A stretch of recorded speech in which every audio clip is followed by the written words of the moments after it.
2 Corinthians chapter 10.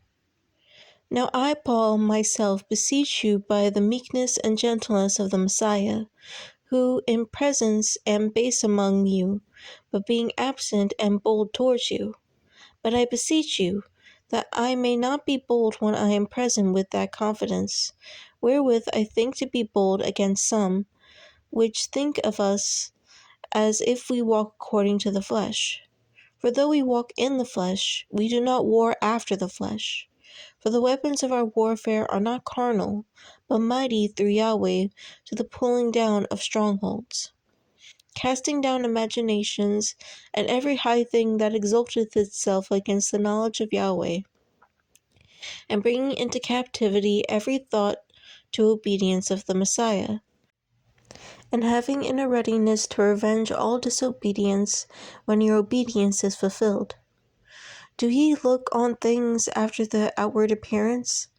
If any man trusts to himself that he is in Messiah, let him of himself think this again, that as he is Messiah's, even so are we Messiah's.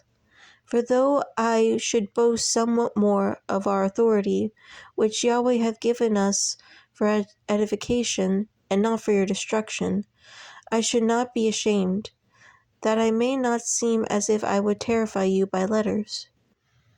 For his letters, say they, are weighty and powerful, but his bodily presence is weak, and his speech contemptible.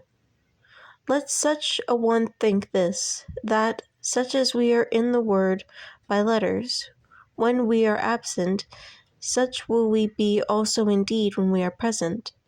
For we dare not to make ourselves of the number, or compare ourselves with some that commend themselves. But they measuring themselves by themselves, and comparing themselves among themselves, are not wise. But we will not boast of things without our measure, but according to the measure of the rule which Yahweh hath distributed to us, a measure to reach even unto you. For we stretch not ourselves beyond our measure, as though we reach not unto you. For we are come as far as to you also in preaching the good news of the Messiah, not boasting things without our measure, that is, of other men's labors, but having hope, when your faith is increased, that we shall be enlarged by you according to our rule abundantly, to preach the good news in the regions beyond you, and not to boast in another man's line of things made ready to our hand. But he that glorieth, let him glory in the Most High. For not that he commandeth himself is approved, but whom Yahweh commendeth.